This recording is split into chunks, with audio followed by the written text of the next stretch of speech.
The Baltimore Ravens were able to edge out the victory in, what I call a nail biter against divisional rival, the Cincinnati Bengals. Let's talk about it. Let's talk. Good evening, Ravens flock. Good evening to all of you. Look who we have in the building. Before we even get started, go ahead and hit the like button for me. Just because Hendo is joining the show, you know it's going to be fire. Hit the like button for me because this stream, it is not a therapy session because I save those exclusively for when we don't win. And we won today, but my heart is still trying to resume its regular beating pattern. How are you, Hendo? I'm well, and yourself? I'm doing well. Thank you so much for being here. Thank you for joining. Thank you. Thank you for having me. I love live streaming. I know. It is so good to have him back. Everyone in the chat, just give us a quick thumbs up. Let Hendo know that you're happy that he's back on these live streaming digital streets. But we are going to dive right into tonight's show. This game. Hendo, I don't know about you, but this one was very emotional as I was watching it. I think I went through just about every emotion that I could today. I felt it. What about you? Yeah, it had its ups, its downs, its highs, and its lows. Early on, we took control, and there were some mishaps and things that went wrong. Then there was a point in the game where we thought the game was lost, but then, victory. Yeah, victory. I want to quickly say hello. I see everyone joining in the chat, and we are live streaming both on my channel as well as the Hendo from the Rogue Pod's channel. Too? Yes, we have, and you can check and make sure. But I'm able to pull up the comments from both channels. So because I can't pull up anything. Okay, well, I hope you can see them at least. I hope you can at least. I can't pull them up though. Okay, well, we are going to. I'm just going to say hello to everyone. I see Rave Kingdom. Yes, thank you, Lord. This was a miracle. This was, wow. The Hawk TV, Dewan 100. I see you, John Evans. Fire is an understatement. Yes, when Hendo is joining us, when he is present, it's always spot on. So yes, fire is an understatement. I think he was talking about the game. No, I said earlier, please go ahead and hit the thumbs up because if you know, whenever you see Hendo on the live stream, you know it's going to be fire. And he said fire is an understatement. But I see you, Just Tornado. Thank you for joining. Big Woke, yes, game of the year. We're going to talk about this game. Hendo, let me start by asking you, first half, we'll just break the game down into halves. First half on offense, and we'll start specifically with the offensive line. What were your thoughts? I mean, honestly, early on, I really didn't have a thought about the offensive line because the Ravens were playing so well offensively. And, Lamar masked a lot of things. Derrick Henry now masks a lot of things. So to me, I didn't pay them any mind. There were some breakdowns in pass coverage. Some of the run blocking was a little bit suspect. But once again, we have these superstar players that can overcome things. So to me, the offensive line, it needs to get better because Cincinnati defensively is not one of the best teams in the NFL. That's right. And for me, I'm always watching the offensive line just because it was a struggle for us in the beginning of the season. And when we talk about the offensive line, we are specifically speaking to how well are they protecting our quarterback. And for me, watching them, they're starting to come into their own. They're starting to take shape. We did have a few Ben Cleveland sightings out there today. We did. I was very happy to see it. I was very happy. Community of Skeptics, thank you. Big fan of yours. I appreciate you. Thank you for being here. But as long as they can keep my quarterback upright, and obviously we'd like them to be able to create some lanes for our running backs. That's important. And how many times was Lamar sacked today? I think just once, but he had a couple of QB hits as well. Yeah. The one sack, but he did take a few QB hits. I mean, other than Hendrickson, and then Hubbard came out of nowhere. So those are the only two on defense that you really expect to do something. Yeah. But I think for me, there has been one omission the last 2 weeks, and I don't know if that has any coincidental factor into the offensive line playing a little bit better. But there's somebody that was missing. Somebody that all offseason we were told was going to come off the bench, never playing an NFL snap, and was going to come in and dominate. And just like we told you before, he couldn't stay healthy in college. Why do you expect him to come in and be healthy now? And he didn't play the last 2 games, and the offensive line looked a little bit better. We I'm not were mentioning his very. name, though. Go ahead and mention his name. I'm not mentioning his Go name. ahead. They know who it is. Not everybody does. Some people we have watching might not know who you're referring to. To whom are you speaking? I'm talking about Friday the 13th. Jason Voorhees. It is. While it is true that Andrew Voorhees, Call him Jason. Call him Jason. his name is Andrew. While it is true that Andrew Voorhees was very promising after his injury, I'm speaking prior to the combine, a couple of years ago, there was a lot of promise in him. And I think to a degree there still is. But as you mentioned, rightly so, the injuries, this is a league that says, what have you done for me right now? And if injuries are plaguing him to the point or to the degree where he can't be available, then what good is he? No matter how good of a pass blocker he is. I mean, he has his value. And I'm not trying to knock the kid. My biggest issue is that the Ravens put so much pressure on younger players. Like, to me, somebody that has been injured, he missed his whole rookie year and came back in, he should have been a rotational player like they tried to do with Rosengarten in the beginning. They should have brought him in, got him some experience to see what he would be like later on in the season or possibly even next year. But they just said, nope, we don't really have too many other options, so we're going to just throw him into the fire and see what he hasn't played truly bad. Thank you so much, community of skeptics. He just joined. Thank you for subscribing to the channel. Welcome to the family. Appreciate you. Listen, I'm not saying that he's played truly bad, but to be reliant upon him to protect our greatest asset, to me, is asinine. Like, it's crazy. Yeah. But listen, he's not in, and they moved Makari over, and Makari's played better, I will say, at guard than he has at tackle. So the offensive line has played better overall, especially from the Kansas City game. So, we can just hope that by the time we reach the playoffs, they'll have some things figured out. Yes, true indeed. True indeed. And they have a lot of figuring out to do, not just on the O-line. And we'll get to the part that this team really needs to kind of like focus their energy and their attention. We'll get to that shortly. What did you think about Lamar? Superman. Like, listen, I said it early on. I was on Twitter and I said it early on. Lamar, save us. Because defensively, and I guess we'll get to them later, but defensively, this team wasn't doing a whole lot of anything.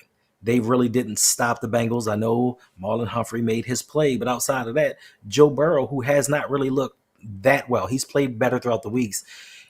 5 touchdowns, almost 400 yards.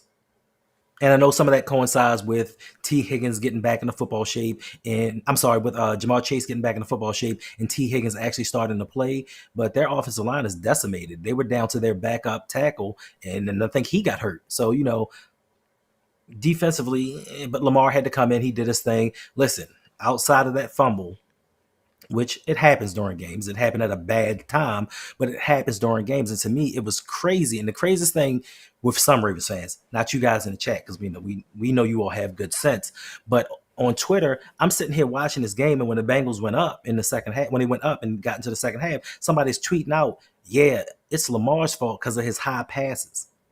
And I'm like, Lamar is the only reason that we're in this game.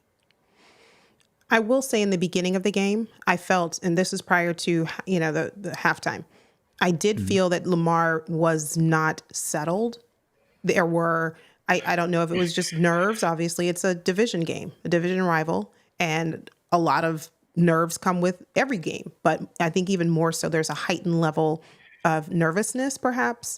I saw him, I could be wrong. I'm no Lamar specialist or guru, but it just appeared that he was nervous. He appeared to be a little unsettled. We did have several throws or a few throws that were overthrown or underthrown.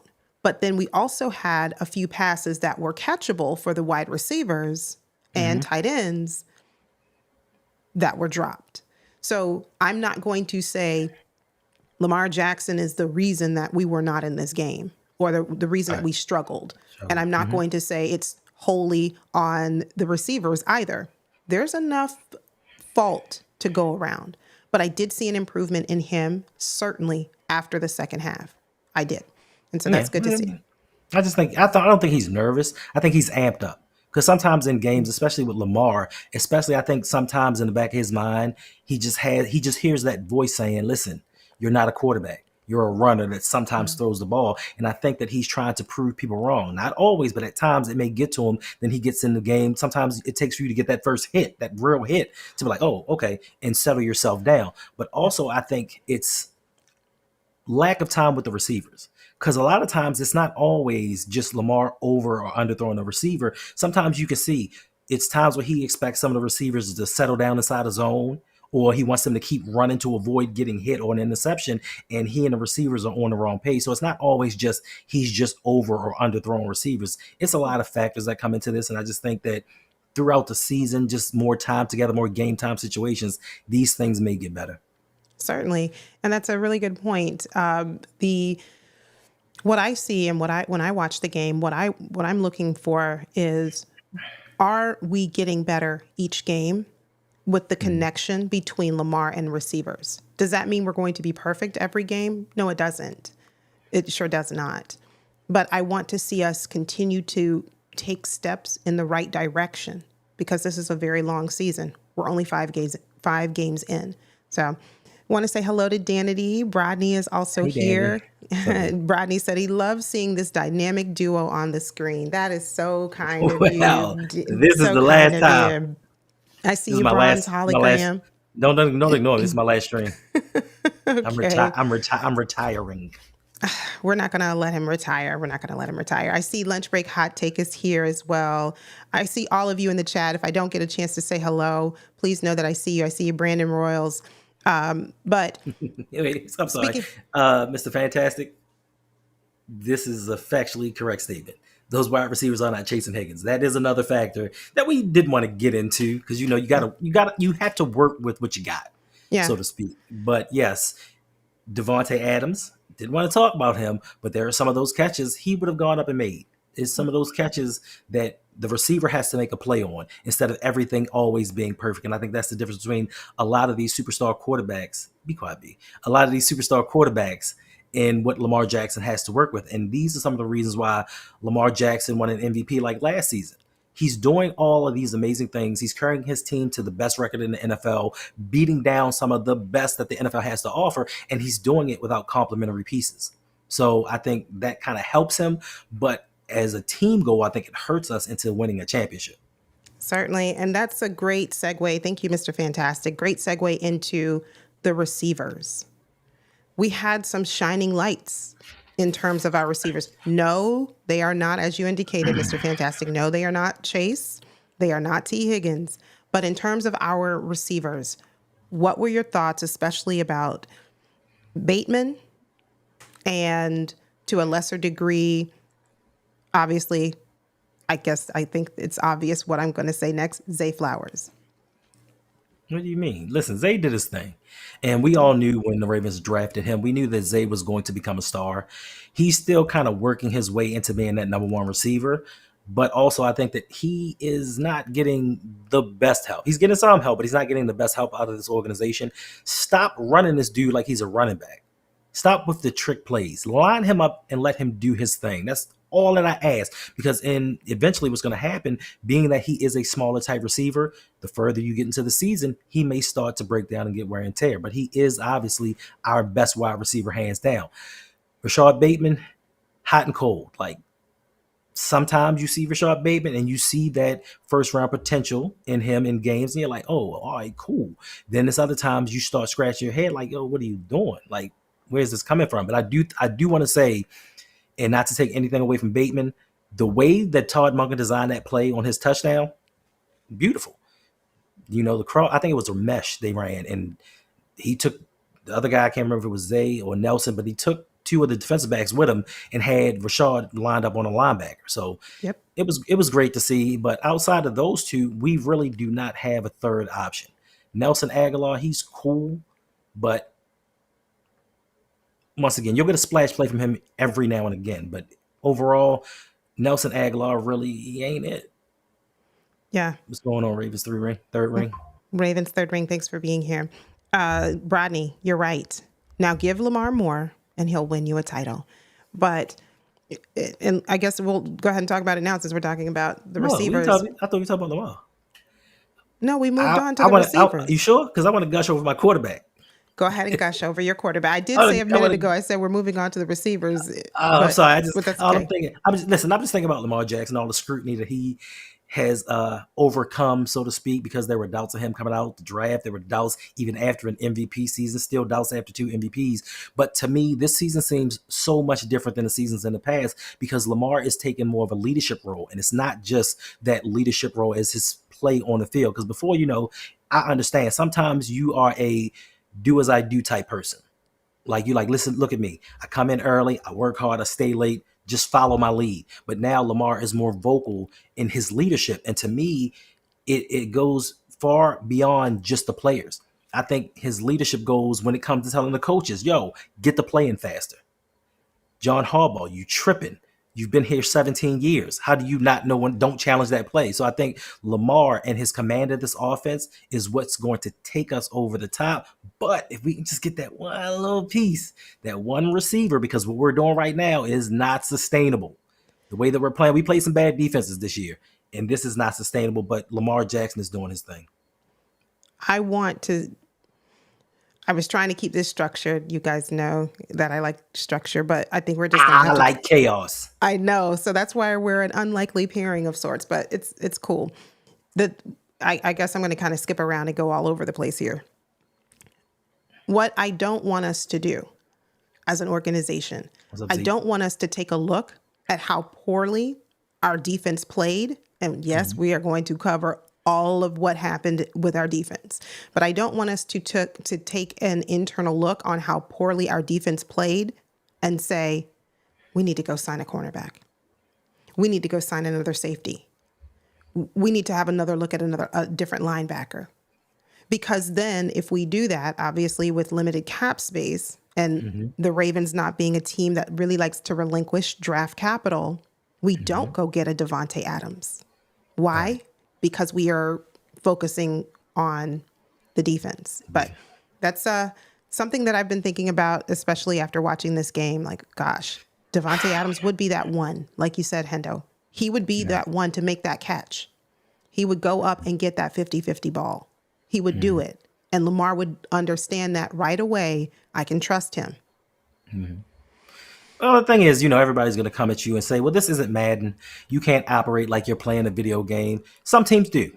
And for those of you, they've gone to Super Bowls and some of them have won it. But for me, when we say go get Devontae Adams, it doesn't necessarily have to be a Devontae Adams. It can just be an upgraded wide receiver. It could be somebody a little bit cheaper. But my thing is, why not for once in your life, go out and get the best that you can? We always do that. And we're going to get into this later. And me, Rodney, and Jose, we've had this discussion of when the Ravens signed Marcus Williams. And everybody was excited about Marcus Williams. We were like, yo, he's not even the best safety available. Yes, he may be an upgrade to what we have right now, but he's not the best safety available. So even sometimes defensively, we don't get the best player available. We just get what we feel is cheap and a cheaper option and what we can fit onto this team. So I don't know. But let me tell you, you heard it here first. The Ravens are drafting a cornerback in the first round next year again. Yeah, I can see it. And I put out a short like right before the draft. And I said, Ravens, hear me and hear me good. EDC. Do not draft a corner first round. And what did we do? We drafted Nate Wiggins. They were trolling, but that's okay. I think any one player, criminal. In terms of I'm going to group them together. Well, actually, I won't because we'll spend time on running backs. What are your thoughts so far on how Todd Monken is using Derrick Henry and Justice Hill? I have become a believer in Justice Hill. Like, I've been very critical of him through his first 3 seasons. I'm like, yo, this dude, he kind of reverted a little bit with his blocking today, but it's one game, so you can't hold it against him. But I think they're utilizing him in the best way possible. They run him sometimes, and he did pick up a key third down. Like, he was stopped short, and he fought for that and got that first down. So running the ball, I think he's doing the best that he can, but out of the backfield is where he's most dangerous. Derrick Henry, we said years ago, get yourself somebody that can take the burden off of Lamar and actually make plays. But I do think that, and I think somebody said it was criminal about Marcus Williams. I think it's criminal in the second half how to utilize Derrick Henry sometimes. When the Ravens get down by 4 or more points, they forget him, because I don't remember Derrick Henry really getting a carry in the second half. For some reason, it's like we have to pass. And luckily, Lamar was on his stuff today. But yeah, just his utilization, like even if you are down at the middle of the third quarter, if you're down by 2 touchdowns, you see that Derrick Henry can make it up in one play. So don't stop running him. He can wear a defense down, and the Ravens aren't doing that. The coaches panic, and they don't do what they need to do. And luckily, he came through for us in overtime. Yeah, absolutely. I am a big believer in Justice Hill. I think he's a perfect complementary piece to Derrick Henry, because I see Derrick Henry as your bruiser running back. He is going to, he's going to make a grown man look twice and make some business decisions when you see Derrick Henry coming your way. Right. Whereas Justice Hill has that amazing burst of speed, and he can get downfield. And like you said, his determination, yards after the catch, his determination, he's going to fight for the extra yards. That is what I really appreciate about him. It's what I appreciate about, obviously, a lot of our receivers. And how about Tez Walker? I see somebody mentioning Tez Walker in the chat. And this has been this has been a very hot topic on Twitter. Why isn't Tez Walker in games? Maybe because he can't play. I am just going to do this real quick. Okay. I'm going to take 2.5 and tell you my thoughts about Tez Walker, and I know what's going to happen when I do, because I wasn't even going to bring up Tez. I got my friend here telling me that not to go down a rabbit hole, but I'm sorry, Mr. Bunny. I have to go down this rabbit hole really quickly. Do it. Tez Walker was what I thought, and I heard he was supposed to be our big body wide receiver. He was supposed to be that missing piece to this offense in terms of the receivers that we have. Now, is he a DK Metcalf? No, I'm not saying that at all. But I think he's 6'1", 6'2", somewhere around there, 6'1", 6'2". He's supposed to be a larger frame wide receiver in comparison to Zay Flowers and Rashad Bateman. He was supposed to be that extra big body receiver who can go up and get the ball and just, where is he? And I don't know, every week I hear that he's out. Why? What's his injury? Is it that he can't play? He's got handinitis. He can't catch. He has what again, Hendo? Handinitis. What's up, big cuz? Listen. What about two rules, Yolanda? What are my 2 rules when it comes to drafting? You never draft a wide receiver from the University of Florida, and you never draft a wide receiver from the University of North Carolina. Those are my 2 rules. I was with you when you were going down the rabbit hole, and I even brought up Mr. Rabbit to help us. But when you had to bring up the Florida Gators, you just kind of, crossed all kinds of lines. But we don't have that big body wide receiver. That's why I'm saying go get Devontae Adams. We don't need a big body wide receiver.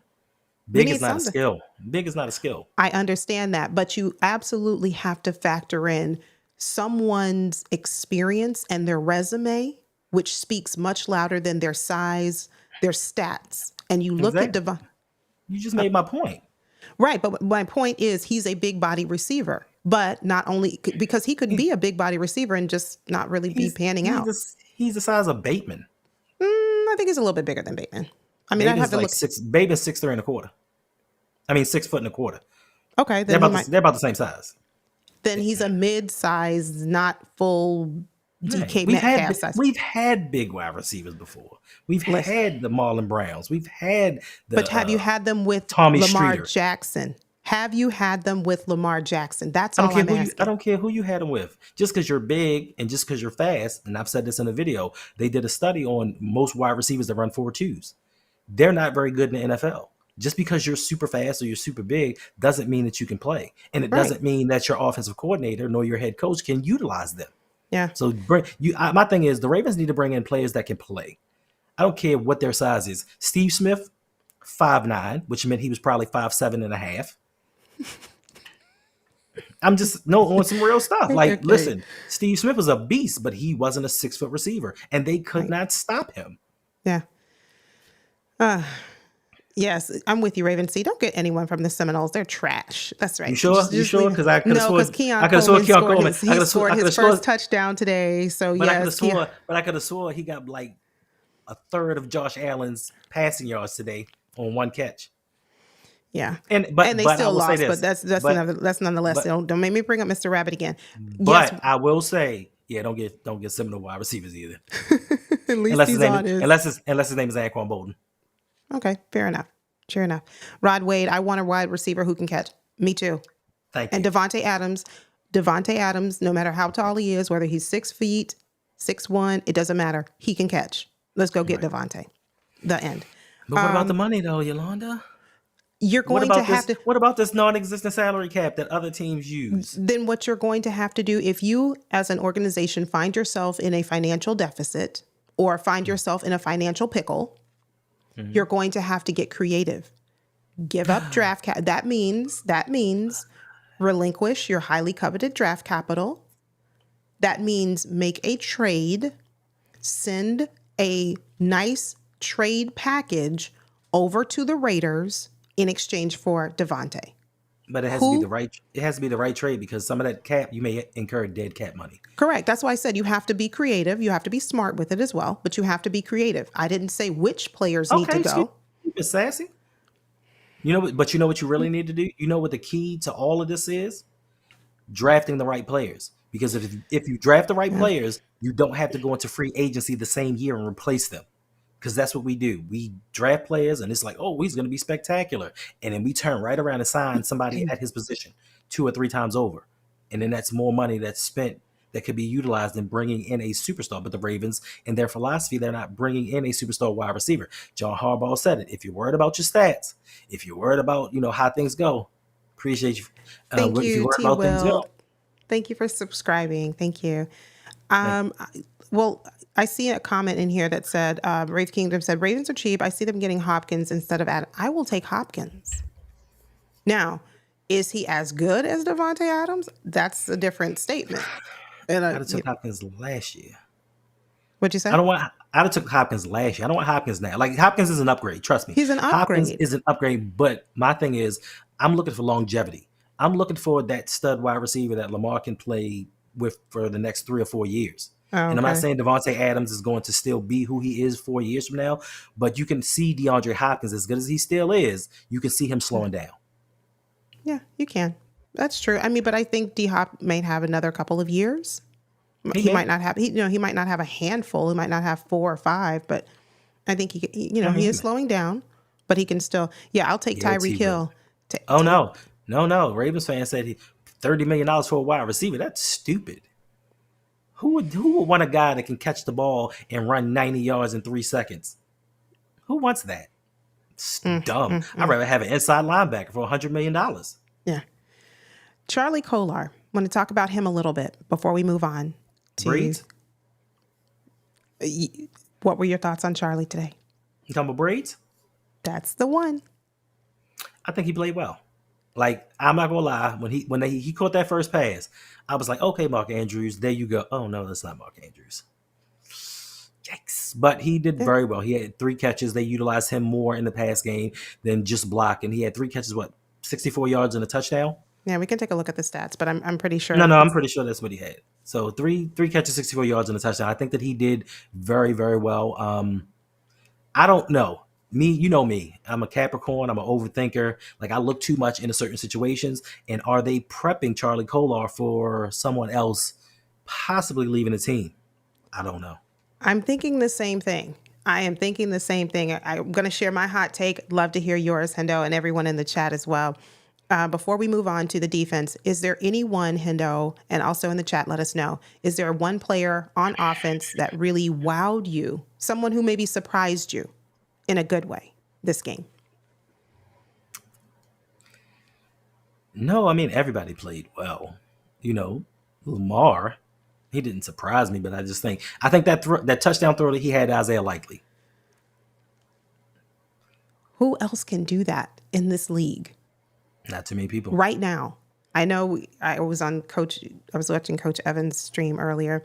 And if you are here, for those of you who are in my chat and you have a YouTube channel, if you'd like to type in !house, the Nightbot will take your link and drop it in the chat. So if you'd like to do that, feel free. But you have to be over on my channel. I don't know if the bot works on Hendo's channel, but if you had to pick one person, if I had to pick one person on offense who wowed me in a good way, I would say it would be Charlie Kolar. I would go with Charlie Kolar. I would go with Charlie Kolar because for a tight end doing what he's doing, and especially him being so far down in the depth chart, he's not tight end 1, he's not tight end 2, he's barely back there at tight end 3. He's coming in, and not only is he doing a great job at blocking, but he's also, like you said, when you look, you thought, oh, good, Mark Andrews is getting involved in the game. Oh, no, never mind that. Just kidding. That's Charlie Kolar. So to know that, you got a super chat from Will T. I don't know if I can. Can you pull it up? I don't know. Let's see. You might be able to pull it up on your channel. Will T, thank you so much for the super chat.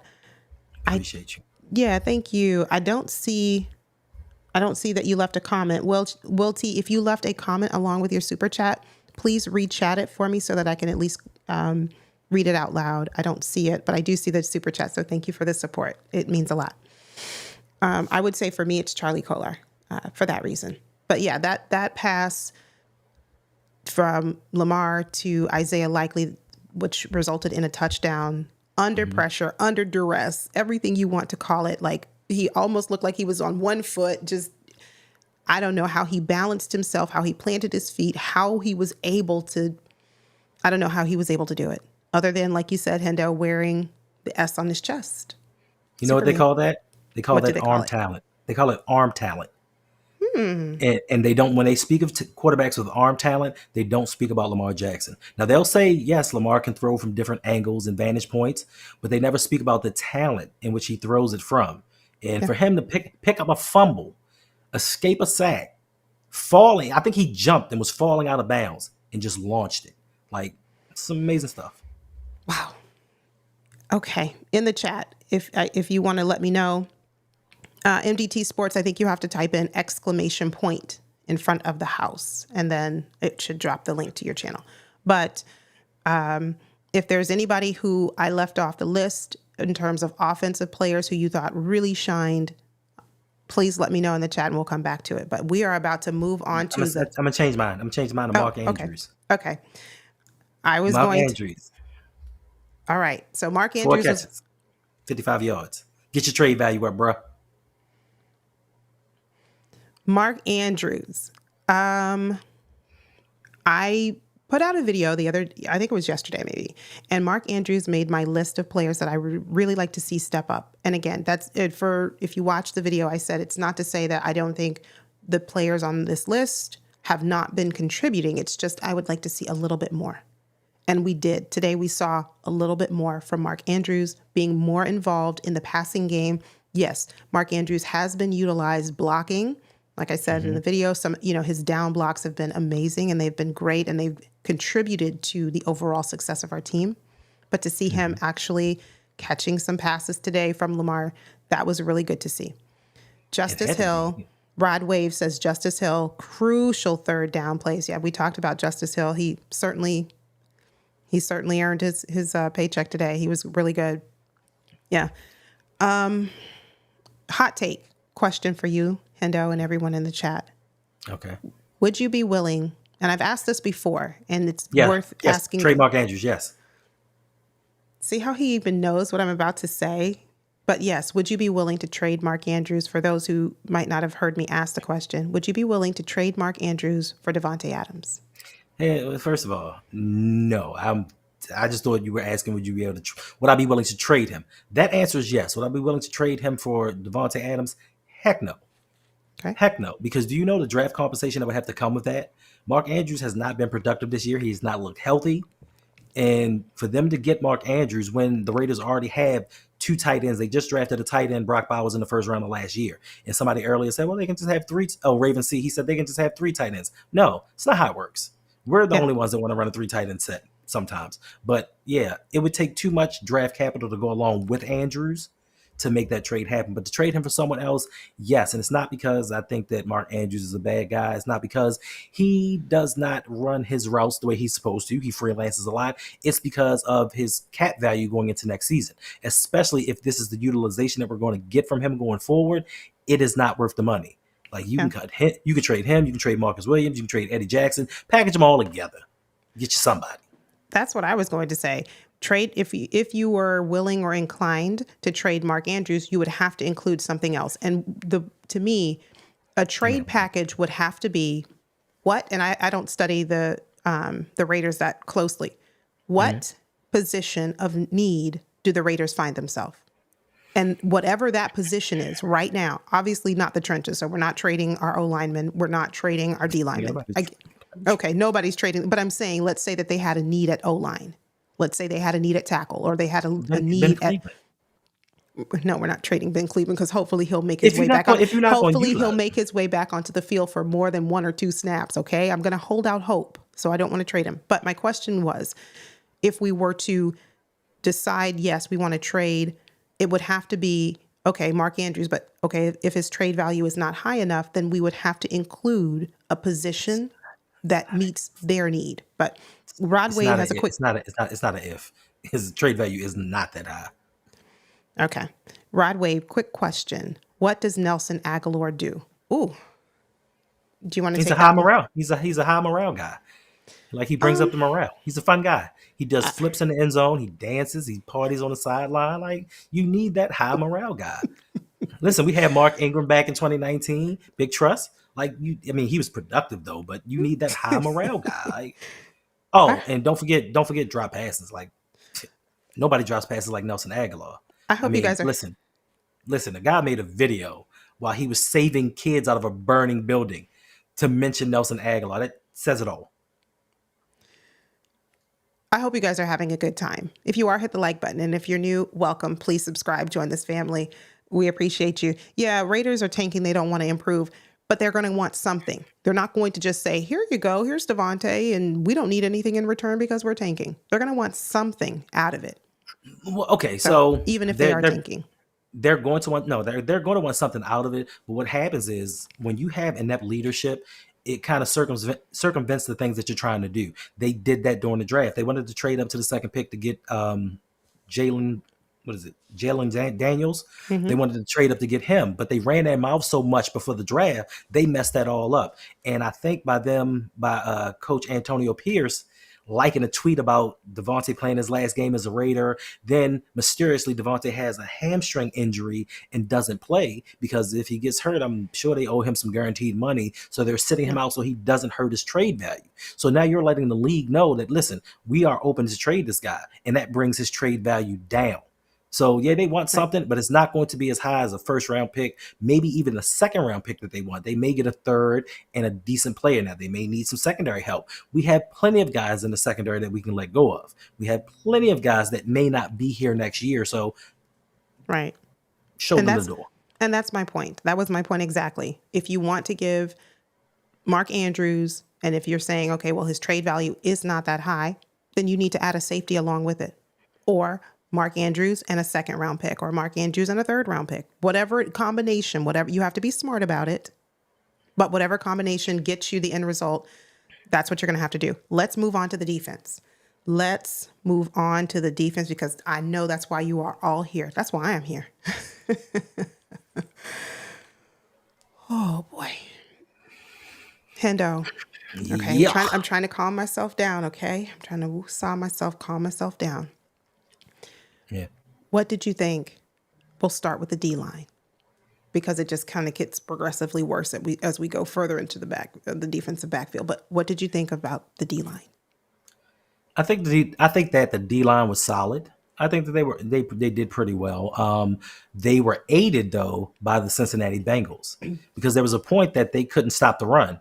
and Cincinnati decided that they scored the touchdown, we're not going to run the ball anymore. And that's because they were passing so effectively. But I do think that the D-line held up well. When the Bengals did try to run it, they stuffed them. So I think defensively, they were the best unit on the field. I'm going to take a question because I missed it, and Uh-oh. then we will resume our conversation about the defense. But I'm going to go real quick. Take Ravens third ring question here. Is Devontae a top 5 wide receiver? I'll start. I don't know about top 5, but certainly top 8, definitely top 10. I'm going to stand on that. I think he's certainly top 10. Argument can be made for top 8. Hendo, what are your thoughts? Let's see. We got Tyreek Hill. We have CeeDee Lamb. Jamar Chase. Justin Jefferson. Even though he's been down a little bit. Justin Jefferson. Mm-hmm. Some might throw Amon-Ra St. Brown in there. I'm going to put him in there. Yep. Some may say Nico Collins. Yeah, I think he got injured today, if I'm not mistaken. His hamstring. His hamstring tightened up. But I think comparably over the last 3 seasons, if you put all of those wide receivers together, I think it'll come out to you Justin Jefferson, Tyreek Hill, maybe Devontae Adams. And you have to also look at the Raiders let go of Derek Carr. And he had Aiden O'Connell and Jimmy Garoppolo throwing him the ball. Still went over 1,000 yards. I think he still had like 8 touchdowns. So if you put him with a competent quarterback, yeah, he can be a top 5 wide receiver. A.J. Brown. But A.J. Brown stays hurt. Yeah, I'm going to give him anywhere from top 8 to 6, somewhere in that range is where I can see Devontae. Canton, thank you for joining. Lamar needs to be more accurate. Hendo, thoughts on that? We touched on it earlier, Canton. I don't know if you were in the stream. At least I shared my thoughts on Lamar's accuracy. What are your thoughts, Hendo? Yeah, he does need to be more accurate. But what we say is, look at the plays that he didn't make compared to the plays that he made. Did he make up for it? And I think like with Bateman, we have a lot of issues with him dropping the football because I don't think he comes back and makes plays to compensate for that drop. But Lamar made up for it. He was 26 of 42, which is over 50%. Yeah, there were some throws that he may have won it back, but Lamar Jackson was the reason that they were in the game. The man threw 4 touchdowns. The man threw a touchdown falling out of bounds. Yes, he can be more accurate, but I don't hear anybody saying Patrick Mahomes needs to be more accurate, because I've watched, and we even watched during the Kansas City game, Patrick Mahomes missed some throws that would have put the game away. And I mean easy throws. Joe Burrow, he missed a couple of throws. That interception he threw to Marlon Humphrey. Like, I don't know why he threw it so far inside. All quarterbacks miss throws. They all do. But for some reason, Lamar gets scrutinized more than anyone else. But yes, everybody could be better. That linebacker could tackle better. That cornerback could cover better. Like, everybody could do some better things. Oweh could be involved in the game and stop disappearing. Let's see where this is going. And this is going south fast. This is going south fast, Hendo. My mom is here. Thank you, Mom, for joining. Thank you for being here. In terms of the D-line, yes, I'm going to also include our edge rushers in the D-line. And that would include Odafe Oweh, David Ojabo. Did he play? I don't know. I got to look up his stats. I don't remember. He did. He had a tackle. I think he had one. And I only knew that because I looked at the stats. Yeah, let's have a look at some of these stats as we go through. That's the only reason. All right, so we have the stats here. We're going to pull up and have a look at our defense. Wow, David Ojabo's kind of low there on the list, but that's okay. Yeah, he did. He had 1. So he contributed. He contributed. But in terms of, our D-line, I was hoping to see more production, especially from our edge rushers. I really was. I was hoping to see more from David Ojabo. I was hoping to see more from Oweh. I was not really all that optimistic about Yannick Ngakoue. He just got here 5 minutes ago. Right. I'm going to give him some time. But certainly for the ones who've been here, where were they? Listen, Kyle Van Noy, he gets a pass. He's been our only legitimate pass rusher this whole season. And he's 34 years old. Like, you can't expect him every week to get 2 sacks.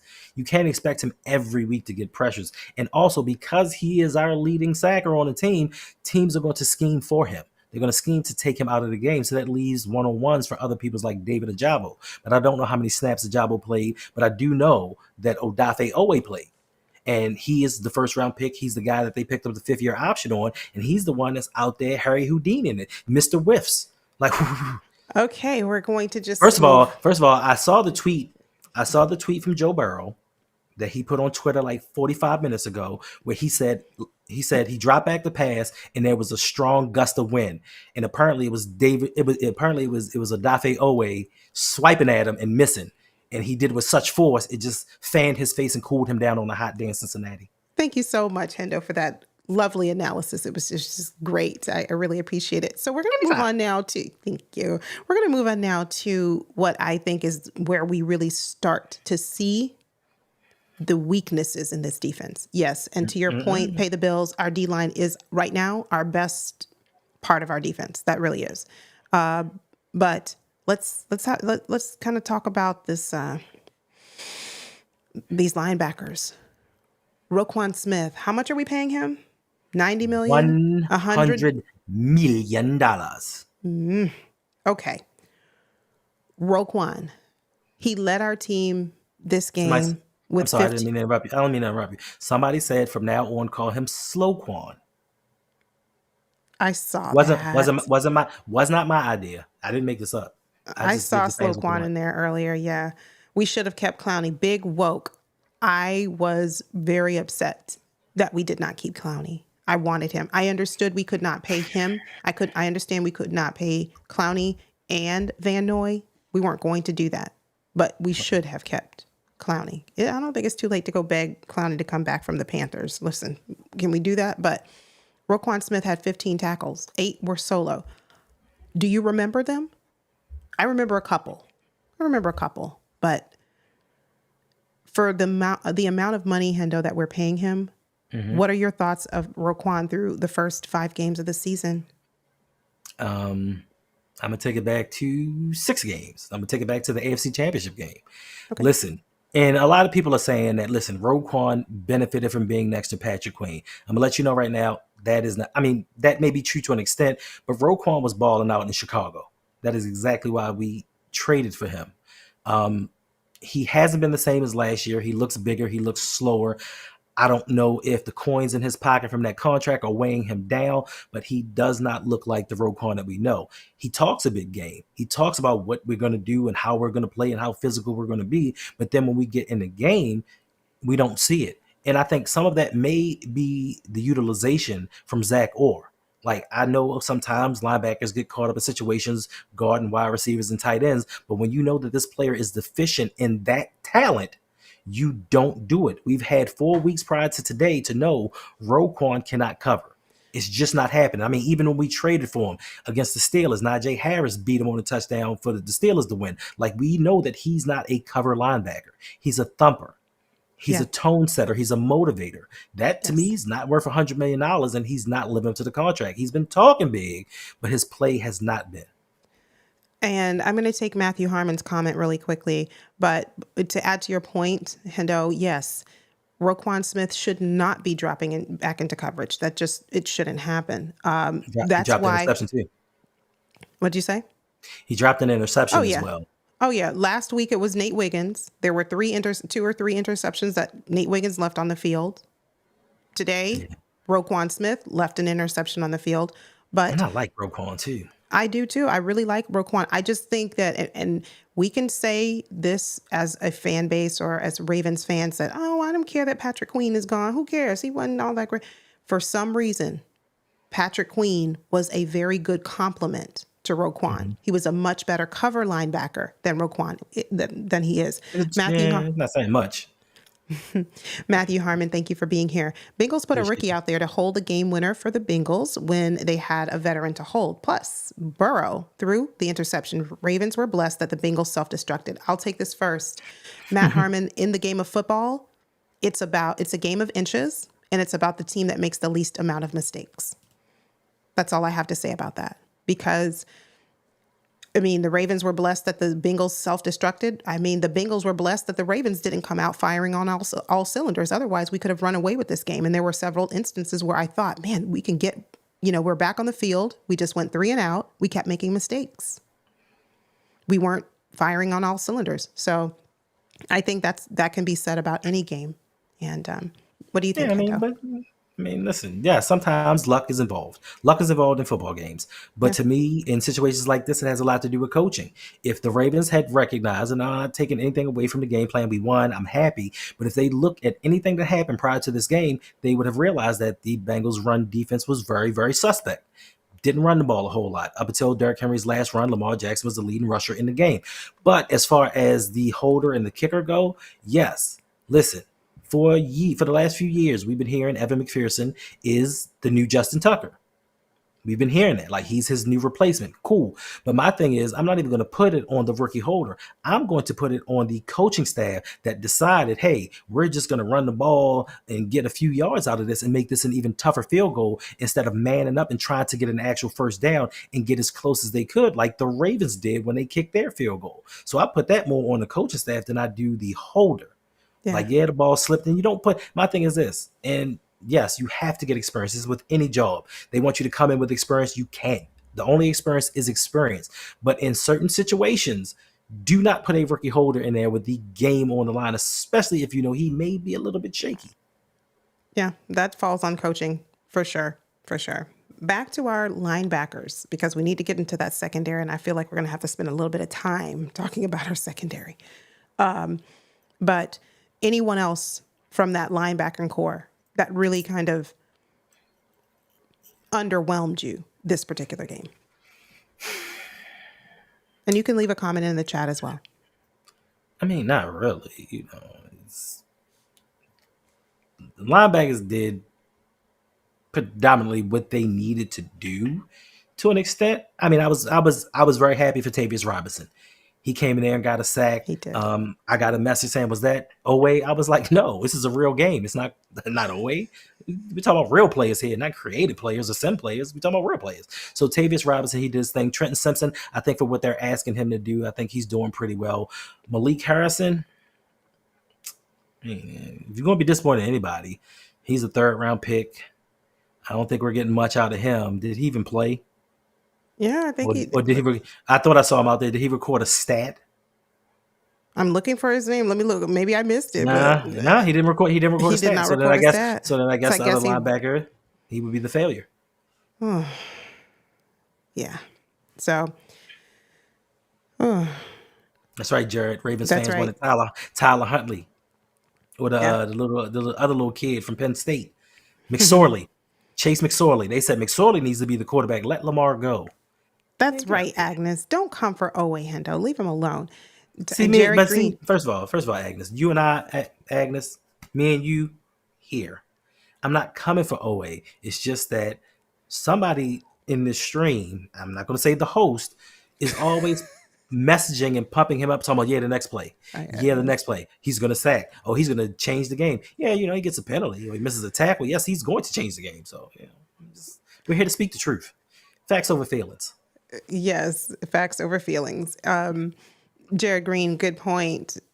At times like these, you ignore the people that say that, they wanted to trade Lamar Jackson. He was the reason that we were in the game. He was the reason that we stayed in the game. And he was a large reason as to why we won the game, because we won despite the mistakes. We won despite our struggling. Let's move on to this secondary. But Lamar does have to shoulder a large load of the blame. He does. Like, he has to take a large load of the blame, because he came into this organization and decided, you know what, bump what y'all doing. I'm going to start winning. And he saved that man his job. So for that, we have to blame Lamar. Yes. Antonio Williams, excellent comment, which brings us to the secondary, which I thought was going to be a scary secondary. On paper, we looked really good. Too many blown coverages. Coach Orr doesn't disguise his defense. We just roll with the play call. These QBs are too good to know our defense pre-snap. Let's talk about the secondary, Hendo. Mm-hmm. I don't even want to talk about the secondary, but I have to. I'm compelled to do it. Why? because it's a part of content creation and we have to No, be no. thorough. Why We do you have not? to, Why do you not want to talk about it? That's my why. because Why it's do you not want? because it's not a topic that I feel is one that, you know, it's uncomfortable. It's uncomfortable because for me, we invested so much into this secondary, as you just mentioned. First round draft pick out there, Nate Wiggins. Good coverage though. Yeah, I think he was covering Chase on a third down. Good coverage from what I thought was going to be a defensive PI, and it wasn't. Probably was, but we got by with it, whatever. But Bad coverage on Yoshevich. bad cover on yesterday. So it's the same thing.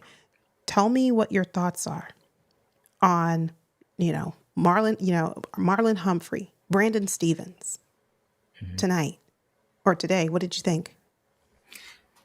Marlon Humphrey has been playing better than a lot of people say. He's not all pro Marlo anymore, but he's still holding it down. Like his coverage is a lot better. Brandon Stevens, I expected a little bit more out of him, especially where he came from last year.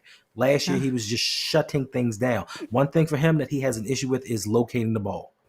Like he'll stick to a receiver, he'll be there, but just- he has no field awareness or his ball IQ isn't very high because he never looks for the ball. He's too stuck on, all right, let me stick with him and not let him get past me. Nate Wiggins, he's a rookie. I don't expect much from him. And this is why I did not want a first round cornerback because we're going to put him in situations where you're going to want to put him on number one wide receivers and it's not going to go well. Yes, it is a learning experience. It is a learning curve, but we could have got a first round cornerback next year and brought somebody in that offensive line or a skill position. But overall, for me, it is not an uncomfortable conversation because all offseason long, no fly zone. No fly zone. We got the best secondary in the league, and I tried to believe it. I had a little sip of the Kool-Aid because it was hot outside, and I tried to believe that with the assets we have and everything that we've allocated to the defensive backfield, that they were going to be a lot better than they are. Now, some of this has to do with Zach Orr being a defensive coordinator. Some of the schemes and coverages that he's calling, it's going to take time. This is his fifth game, and I think he's right now starting to finally realize how to utilize Kyle Hamilton. Thank Appreciate you, you. Shadow Girl. Thank you for subscribing and joining the family. I appreciate you. I think that he's finally starting to utilize the best way to deploy Kyle Hamilton. So it's a learning experience. Sometimes you have to go out there and see the coverages live. Like, appreciate you. And you have to Thank see everything you. live. You can't just go and look at film and say, all right, this is how we're going to cover it because you don't know if a receiver's going to break off. Like you don't know certain things. So it is a learning experience. And we've said this many times before. The same thing happened with Mike McDonald. We all thought he was horrible in his first season. And we were like, get this guy gone now. But in his second season, he turned it around. Now, we technically are in a Super Bowl window now, so we don't have these years to keep wasting saying, let's wait for next year for the offensive line to gel. Let's wait for Yeah. next year for Zach Orr to get his feet wet. Because also you have to take into account that he was under Mike McDonald. So there were certain things that he should have learned while being up under him. Now, experience is the greatest teacher, but there are sometimes, especially with the talent level that we have. We have a Yeah. third round pick at cornerback. We have 2 first round picks at cornerback. We have a third round free agent safety. We have a first round safety. Like with all the talent that we've allocated to this defensive backfield, they should not be last in the league in pass defense at all. And was it last season? The season before last, 2 seasons ago, when we were all sour on Mike McDonald. At the time, when Marcus Williams played, we were the 32nd pass ranked defense in the league. When he got hurt, things picked up a little bit. Okay. I'm with you, and I've seen the comments coming in through the chat. Yes, and a lot of you are saying the Oh exact yeah, same Eddie thing I'm Jackson. thinking. Get Marcus Williams out of here and substitute, put in somebody else. It's not working. Eddie Jackson, same thing. Y'all told me EDC on his stuff again. This is a steal. We got an injured player that used to be a Pro Bowler. Like we about to go all in on this one. Put in Bo Braid. Where's Sanusi Kane? We need to try something. I mean, I'm asking for a friend. These are questions that really Marcus Williams and they kept coming for Brandon Stevens tonight. Or I keep saying tonight. We played earlier this afternoon. You guys know what Today. I mean. Yeah. You guys know what I mean. But But But here's the thing. But John Harbaugh, if you were not a first or second round pick, he has an issue with playing rookies, even some third round picks. But he has an issue with playing rookies. For some reason, I don't know why. Like, get him into the game. And I'm not saying get Bo Braden there and start him. Rotate him in. Yeah. See what he has to offer. Stop putting him on the deactive list and let him play. Like, he can't be any better than Marcus Williams. Marcus Williams, like, you are the back end of this defense, and the angles that you're taking and your decision making is horrible. But I don't think that we can just get rid of him so easily, because it depends on how much guaranteed money he has left on his contract, if there is any, that the Ravens might incur. Like, we don't have a lot of money to play with, so trading him may be a little bit tricky. I understand trading might be tricky. I get it. I understand the business side of football. But at some point, there needs to be a meeting of the minds between business and business results. The business result that we want is to win games. The business result It that we is. should want is to win a Super Bowl this season. It So should yes, it should be. That's Should what be. I said. But the problem is, Yolanda, you like to go at things with a rational mind. Like, yes, there should be ways that you can utilize the cap and circumvent certain things to get it done, but there is also the Ravens salary cap. So you have a salary cap, and then you have the Ravens salary cap, which are two totally different things, and they operate in two totally different ways, and they do not always operate in logic. And I'm not saying that this is the Baltimore Ravens this year, but in the past, the Baltimore Ravens have not wanted to win a Super Bowl. They wanted to be profitable. And that's all a lot of these owners in the NFL want, is to make money. They don't care about winning championships. Some teams do. Some sections and facets of that team may care about winning a Super Bowl. But all in all, Steve Bisciotti, I don't really think he cares. He's won a Super Bowl. He's got his ring. Now he wants to make his money. Daniel Franklin, good evening. Thanks for joining. What's up, man? Kane can't play safety. He's more of a linebacker. We need some help at linebacker. Did we see Roquan today? Yeah, we did. We did. So, I mean, wherever we can plug and play him, if he's more of a linebacker than less of a safety, whatever it is, we need to bring him. He plays special teams. Yes. Which ain't that special. It's not very special, led by the special teams guru. And it's just. Yeah, and it hasn't been special for years. Since Jerry Rossberg left. And Eddie Jackson. It's just not. To me, it's just not working out. Whatever we're doing, it's not working. And one thing I'll say, and I hear this a lot, well, we have to give it some time. This, we saw the same struggles under Mike McDaniel 2 years ago, especially against that Dolphins game. We were up by 20, 21 points going into the fourth quarter, and defense completely botched that, and we lost. You're right. But when Mike McDonald, I'm thinking about the guy from the Dolphins. But yeah, when McDonald took over, he made his mistakes, had all of the bumps in the road, but then he figured it out. So now you're handing over a playbook that was very successful.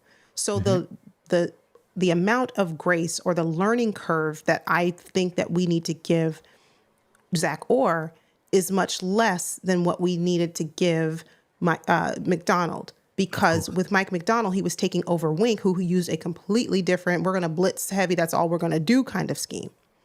Whereas under McDonald, we saw more dime packages. We saw more, so we saw a variety. We saw nickel. We saw Kyle Hamilton all over the field. We saw two high safety. We saw a much more of a variety once he got himself in rhythm. So now Zach Orr doesn't have to start from scratch. He just needs to take the playbook, make it his own, put his own stamp on it with the players that 90% of them remained, with the exception of a few players. Yeah, but you also have to take into account that McDonald had a former number one overall pick at his disposal. He had Jadeveon Clowney. And Jadeveon wreaked havoc and opened up a lot of things for other people. Now, this season, Zach Orr has Odafe Oweh as his lead rusher. And I'm not taking shots at him, but the way that Clowney opened things up for everybody else, it helped this defense thrive. Because we all went into last season saying, man, who's going to rush the passer? Where are we going to get sacks from? And we ended up leading the league in sacks. And that's because Jadeveon came and showed us, along with Kyle Van Noy, they came and showed us something. Now we just have Kyle Van Noy. They put all of their eggs in the Odafe Oweh basket, and it is not bearing fruit. And I'm not taking a shot at him. It's just that he's not on Jadeveon Clowney's level. Like, you don't take a Florida wide receiver, and you don't take a Penn State linebacker. Y'all told me Adisa Isaac was going to come in and wreck shop, and I'm like, yo, when? Where? For who? So, yeah, Penn State linebackers, Florida wide receivers. They're about the same as the wide receivers. Coming out of Florida State, sans Coleman for now. Last time y'all won a national championship? That's not why we're here. This is not college football game recap, and let's go down memory lane. We're coming back. My Gators are coming back with a vengeance. I didn't say this year, next year, in the foreseeable future, but I move on. The secondary. Florida Bottom haters. line, let us know in the chat if there's a player who really is causing you to get frustrated and just want to kind of scream at the television when you watch them. Who is that player on defense, namely our secondary? Marcus Williams. It's a tie for me. It's a tie. It's a tie between Marcus Williams and Eddie Jackson. I can see that, and I can understand what you're saying. But for me, you know how people love to say, if you know football, you know how they try to say that because they're just trying to make somebody feel stupid. No, for me, I had no expectation of Eddie Jackson. Like, I knew he was washed. And I knew he was just another name signing for the flock to get kind of excited about. And people don't realize, like, we have been brainwashed as a fan base to look for certain things, to think about certain things. We see name value on defense and we forget all about what the offense needs. And for those of us that said, listen, calm down. Defense does not win championships, because that they had throughout from 2002 on, the Ravens would have multiple Super Bowls because they had some of the deadliest defenses ever, but they didn't have the offenses to back them up. So when we see these name values, we get a little excited. But I saw Eddie Jackson and was like, he may come in here and do some things, but who's he starting over? Yeah. Jared Green said, I was hoping Oweh would get a sack this game. Me too. I just knew you couldn't have told me that Odafe Oweh was not going to have a sack this game. I was not going to believe you. I was not. I absolutely was not. And because you leave my Florida Gators alone, we're working on it, okay? We're working on it. Jared Green says Brandon Stevens for him. There are so many different players that you can put in that category of, this particular player on defense really bothers me right now. This particular player on defense is annoying me. So I'm seeing a lot of the same in the chat. Marcus Williams, Brandon Stevens, Williams by far, Eddie, all of it. So we've got an issue. We have a serious issue. Let's not sleep on it. Let's not sleep on the fact also that, it's not being biased or anything, but we did lose a slot corner in Florida State, cornerback Ronald Darby. Like, he was a big part. A lot of people don't want to admit it. He was a big part of the team last year. That was another loss that we had. Like, he came in and helped in the slot. Shout out to Geno Stone today. What did he do?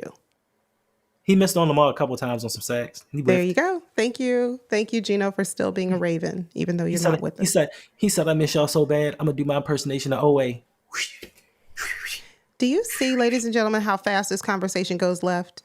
We were on a serious note, and then Hendo just goes far left. And Big Reg, thanks for joining. He said, Michael Parsons is good, and he is a Penn State linebacker. Oh, good point. Good point. Oh no, they're always. I don't care in any situation. There's always going to be exceptions to the rule. Now, the thing that the Dallas Cowboys have run into is now next season they're going to have to pay a big contract to Micah Parsons. The only issue with Micah Parsons is he's not the Micah Parsons of 2 seasons ago. Teams have found out how to kind of navigate around him. You go towards him, you don't go away from him because of his speed. So, I mean, he's really good. I don't take nothing from him, but I mean, I don't know why you thought that the Ravens could pick up a gem from Penn State. Well, I see you, Equip Institute. Thank you, Florence, for being here. And I saw David in the chat earlier. David is a Patriots fan. Sorry that your team did not win to the Dolphins today, your division rival. But you were going to say something, Hendo? Yes. Who is TJ Tampa? Who is that? The same person. He's the same person on defense as Walker is on offense. Another wasted draft pick? Oh, M-I-A. yeah, but we That's who need all TJ Tampa is. He's we the need 11 equivalent. draft picks. He is the equivalent of a Tez Walker for our offense. Who has Tez Walker been for us? If Tampa is not ready, then Killer Cam is Tez Walker ready? No, they're not. I Which know, is but which is somebody we could have drafted next year and actually got some positions of need yeah, this year. Some Osman. real position or use that to trade up and get some better players. Stop going with quantity and go with quality. Yeah, Osman. Thank you for joining. What's Be going the on? change you wish to Be see. changed. Hope Marcus Williams doesn't have much guaranteed money left. I don't know. I'd have to take a look. It doesn't matter. He plays on defense. He'll He be plays. around. He'll be around. He'll be Or around. yeah, well, yeah. ZTBX TV. Yolanda, where was Oweh today? You know what? Okay. You know what? Okay, I have the perfect answer. Hold on. I want to make sure I respond to this question. I appreciate you coming in and taking the time to chat with me. He was Yolanda, doing his best Harry Houdini. where was Oweh today? He was probably joined in the same ranks as David Ojabo. Wait. Let me finish. He was probably somewhere along the same ranks as Marcus Williams, probably somewhere alongside, Brandon Stevens to a lesser degree. He was probably also with Eddie Jackson. So he was hanging out, to answer your question, he was hanging out with his teammates who were not really very productive. And again, we give Kyle Van Noy a pass because he has been leading this team thus far. But the others. So let me ask you a question. I know you may not be as old as I am, but when you were a kid, did you ever watch Sesame Street or Electric Company? I can't remember which one it was. I think it was Electric Company. Have you ever seen Electric Company before? No. Hey, you guys. Okay. Old show. I think I used to watch it like in the late 70s, early 80s. And they had this one little segment, and they did this little song like, one of these kids is doing his own thing. One of these kids, you know what I'm saying? And one of these kids, being Odafe Oweh, is a first round pick, whereas the others are not. So you can lump him with them, but he is a first round pick. What? David Ojabo would have been a first round pick, but Listen, for his y'all kill me with this. Y'all kill me with this would have been first round pick. David Ojabo was slated to be a first round pick, but for his injury and him falling. Personal question. How long have you been covering football? In terms of content creation since February? No, just in general. How long have I been the draft? No, how long have you been following the draft in general? I don't know, 4 or 5 years. 4 or 5 years. So I don't know how closely you follow the draft, but each and every season, they start when the college football season begins to the middle, national championship game, right up into the draft. And they have these prospects and they have these rankings of where people should go. Then we get to the actual draft, and all of these guys that were projected first round picks don't go in the first round. So you can miss me, but that was a projected first round pick. There are a lot of guys that were projected to be a first round pick that weren't first round picks. Once again, Odafe Oweh was the only one that was actually a first round pick. So we have to judge him a little bit differently than we judge everyone else, because he actually and literally went in the first round. And today he was Mr. Meme. I don't know if you've seen that meme where it's the guy standing there and he puts the 2 fingers up and just disappears. That was Oweh. He said, I got my 5th year option. But Oweh wasn't by himself, though. The rest of this defense disappeared right alongside him. So you can miss me with all of that too, because yes, he was a first round pick. Expectations are high for him, but the expectation is we're paying how much to Roquan? The expectation is we're paying how much? The expectation is we're paying how much to Marcus Williams? The expectation is we're paying how much to. So you see where I'm going with this? So yes, first round pick, I understand. The point is we're paying all of this money, as Coach Evans likes to say, we're investing all of this into the groceries, which is called our defense. Well, see, some of us shop at Whole Foods. Others shop at ShopRite. Okay. Listen, it doesn't matter. Them groceries ain't the same.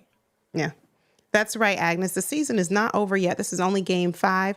Odafe Oweh, he is coming Hold on, back. I will hold on, have to put my, hold I on. have to put my Odafe Oweh shirt, my jersey on for next week. I have to go get my Odafe Oweh. Agnes, I love you, Agnes. I love you, Agnes. But these are the things that we do as a fan base. We do this and I'm not just talking about we do this as a fan base every year. Oh, it's only the third game of the season. Oh, it's only the fifth game of the season. Oh, it's only the ninth game of the season. Oh, it's only the 10th game of the season. Yolanda has done this song and dance for the last 2 years. We still got 8 games left. We still got 5 games left. We still have a game left. Well, he's not getting 6 sacks in the last game, Yolanda. I don't know how many he's getting in the last game, but like I No, I'm said, just saying. we still have We keep games pushing 6 stuff. through. We keep pushing stuff down the line. I hope he does better. He showed the potential that he can do it. He had 2.5 sacks in a game. I guarantee you, he would not end the season with more than 6 sacks. But he has the potential to be better. Be More Cat. Seriously, how long have you been covering football? Real question. Do you expect the other team to not perform as well? Shaking my head. Oh, most definitely. But Yeah. when you have a team that has struggled versus some of the lesser teams in the NFL, I understand it is a divisional game. I get that. Like, I've been watching the NFL since the early 80s, and I understand it. But this is a team that struggled against the Panthers. They almost lost to the Panthers. And I would like to think that the Ravens are on a higher level than the Panthers are. Not to say that they shouldn't struggle, but like, let's be real about some things.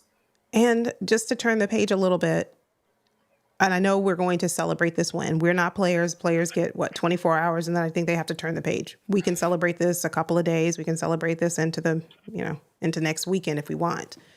But next weekend, we are facing the Commanders. Mm-hmm. We're taking on Jaden Daniels and company, who have been, I think they are 4-1. They've been very, very good. What is our answer for Jaden Daniels next week? But that's not for today. We'll preview the game, or on Thursday. Yeah, you see how let's get our things correct. Let's get it correctly. Not we, ye, you.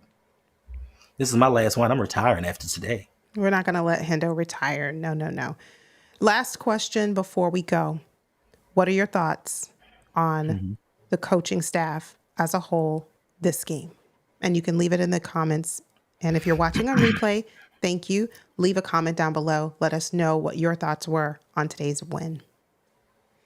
Coaching staff. John Harbaugh, 17-year head coach. Some consider top 5, some consider Hall of Fame consideration. I'm not understanding how you're making the same mistakes that you made 16 years ago that you're making today. And I think that him calling that timeout at the end of the half kind of turned the tide. I understand Tylan Wallace not covering, that punt and letting it go down to like the 3-yard line, which led to the safety. But I think the momentum actually swung when John Harbaugh called that timeout. It's like, bruh, you're not ideally or aggressively going for a first down. You're trying to run the clock out. You know it's third down. You know the Bengals have 3 timeouts. You know that they have weapons that can get down the field on one play.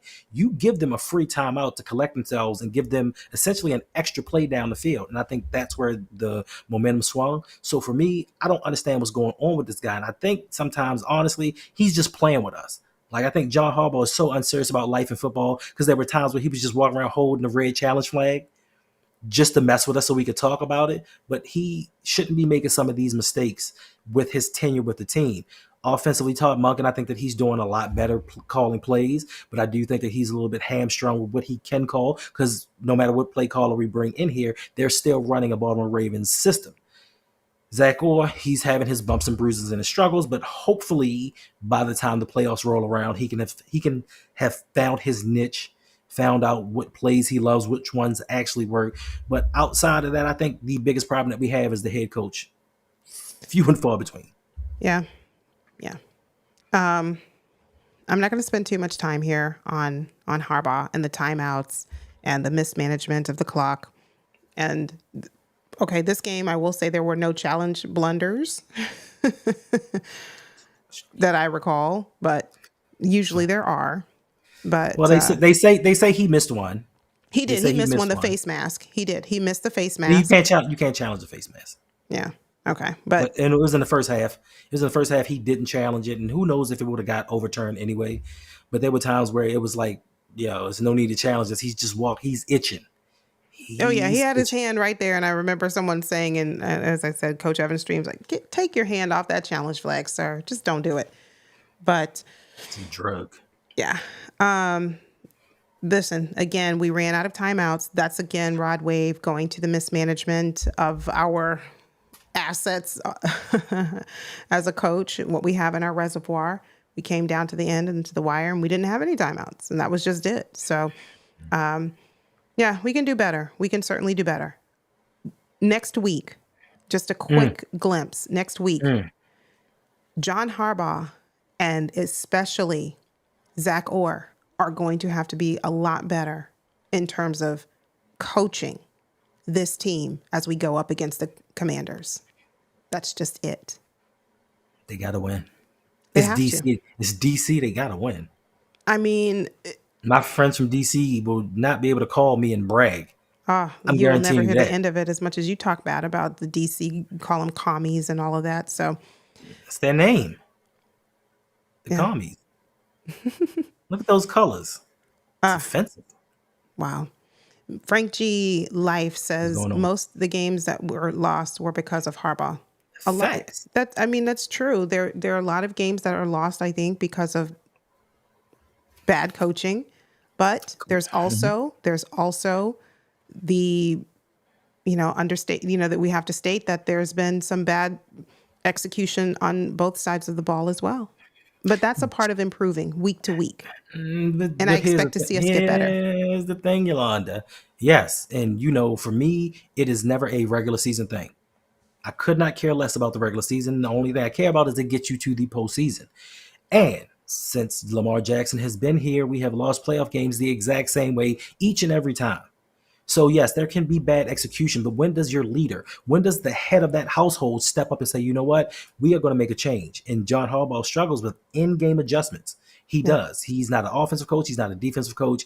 He technically has no input, and he says he lets his coaches coach because why would he? You're the head coach. Why would I know anything about another coaching position where I can step in and say, don't run that, do something right. different? Why would you want to do that? Even though some other head coaches look to the opposite side of the ball and give kind of hints on what they may be able to do, he doesn't do this. So it does come to your leadership and your head coach to say, you know what, we're not playing well. Come on, guys, let's have a little talk.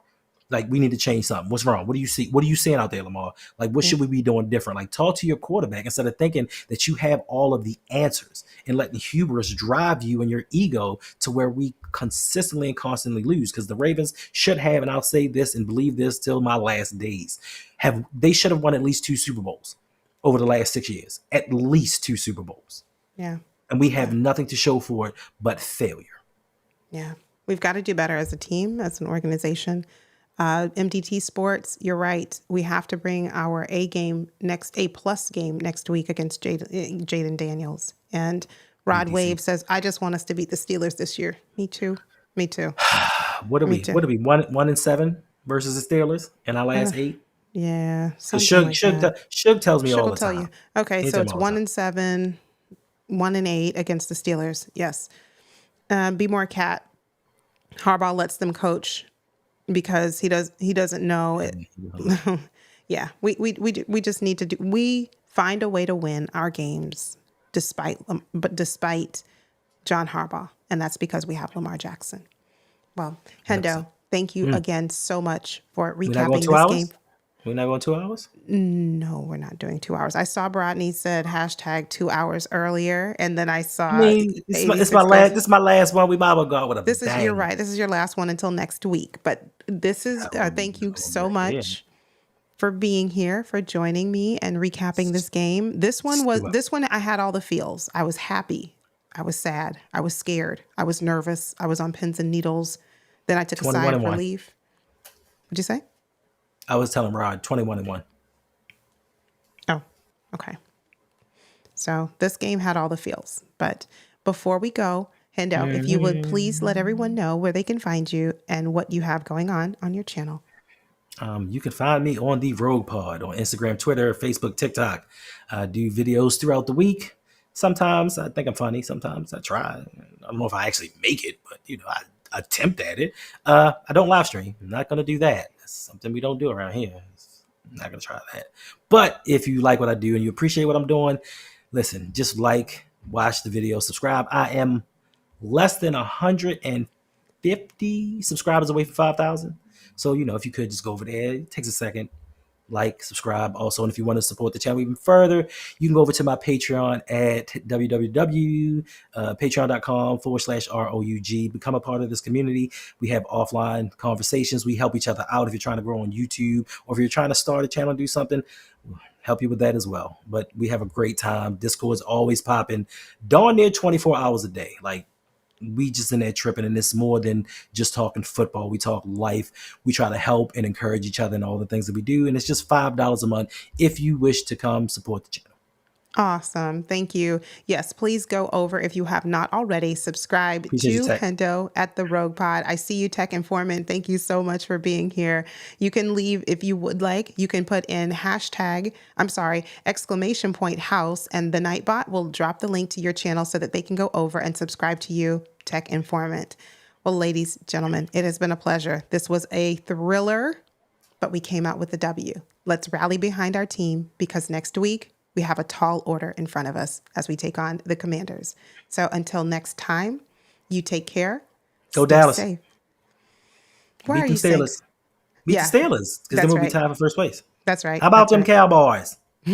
As long as they're not playing my Ravens, go ahead and cheer on the Dallas Cowboys so that they can beat the Steelers, so that we'll be tied for first place in the AFC North. Take care. Take care, everyone. We will see you very soon. Stay safe. Always remember, go Ravens. God bless.